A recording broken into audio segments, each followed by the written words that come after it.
Hi, everyone. David Silver, CEO of Instrumental Wealth. And I'm Matt Harbert, the Chief Investment Officer here at Instrumental Wealth. And today we're here to talk about the third quarter and an economic update. Matt, obviously a lot going on in the third quarter and so many great questions you all sent in. We're going to jump right into things. I think, Matt, what's on everybody's mind specifically right now is inflation and specifically why the Fed hasn't been successful in actually lowering the rate of inflation. Well, and to answer that, we have to look at what's driving prices higher. Right. And on the demand side, we've had quite a bit of pent-up demand as consumers were sidelined over the pandemic. And as the economy reopened, there's been a significant increase in spending as consumers have acted on that demand. On the supply side, there's been several factors. We've had several supply disruptions as businesses have had a tough time getting the inputs that they need. And that has led to overall lower inventories in the economy. Also, we've had a really tight labor market, and companies have really been challenged trying to fill job positions. Right. And the combination of those two have led to an environment of high cost and low inventory, which has driven the prices of goods up. In addition to that, we've got the situation in Ukraine, which has compounded that problem, limiting supplies in both oil and agriculture. And that's led to hefty increases in the prices of both fuel and food. Unfortunately, the Fed has no control over what's going on in Ukraine and Russia, and their policies have little to no impact on supplies. So their policies really only impact the demand side of the equation. And when you look at monetary policy, that's essentially where the Fed increases interest rates. That leads to a reduction in business expansion and consumer spending, which leads to lower overall aggregate demand in the economy. So getting back to the question on why the Fed has struggled to bring inflation down quicker, it's really just a matter of their policies affect the demand side when supply is such a big driver. Yeah, absolutely. So when do we think inflation is going to actually peak? I know that's a question I get asked often. Well, actually, we believe that inflation has already peaked. When you look back in June, the headline number was over 9%. And it's fallen a little bit each month up to this last number in September, where we're at 8.2%. So since we do think that inflation has already peaked, we're really focusing on two other questions. One is, what will the normal rate of inflation be? Is it going to be closer to that 2% number that we've had post-financial crisis up until the pandemic? Or will it be something more like the pre-financial crisis where it averaged around 3.1%? We think it's going to be closer to that 3% number, maybe in the 2.5% to 3% range. There are quite a bit of factors like wages that are going to be a little bit more persistent, likely keeping that number up a little bit higher than we're used to. The second question is how long until we get to that number? And we're already seeing factors that are kind of implying prices are going to start to come down. Some of the supply chain issues are starting to ease up. When you look at the global PMI, both input prices as well as delivery times have already started to come down. The housing market has softened significantly as mortgage rates are approaching 7%. And that's reflected in the CPI with a number called the owner's equivalent rent. And that's actually a pretty big portion of CPI. It comes to about 30% of the core number. However, that's a lag number.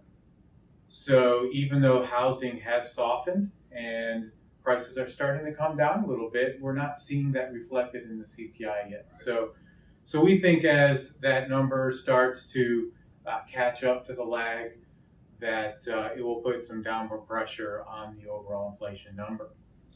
And when we look at energy prices, they're well off their highs that we've seen back in June. And finally, the base effects just in general, they're going to naturally bring that number down over time. Mm-hmm. So what we estimate is that we're probably going to continue with inflation above 5% through the end of the year. We'll probably be reaching that 3% number by the end of 2023. And sometime in 2024, probably that longer term range of the 2.5% to 3%. Got it. Well, that's certainly hopeful that continues to occur. So I guess the follow-up to that is then, with showing signs that the economy is cooling, will the Fed continue their course of tightening monetary policy and staying tight? Yeah, the Fed has been very consistent in their message, which has been they're committed to bringing inflation down to that 2% target, Right. and that they're not going to change their course of action until they see both a significant and sustained reduction in that number. Also, looking at the comments that they have made, it's kind of shifted over the past year, where about a year ago, most of their comments said their policy was going to depend on what they see going on in the economy. More recently, those comments basically are saying they understand there's going to be pain in the economy necessary to bring that number down. So we do think the Fed is going to remain tight, at least through the end of the year.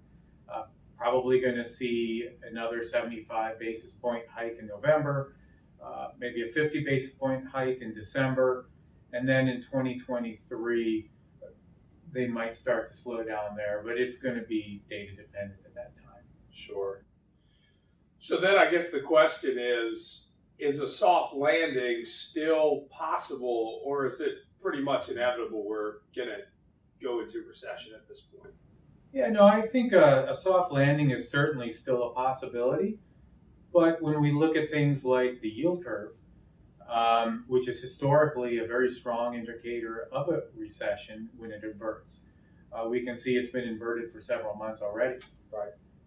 And while not all inversions have led to a recession, just about all recessions have followed an inversion. So that's definitely signaling a future recession.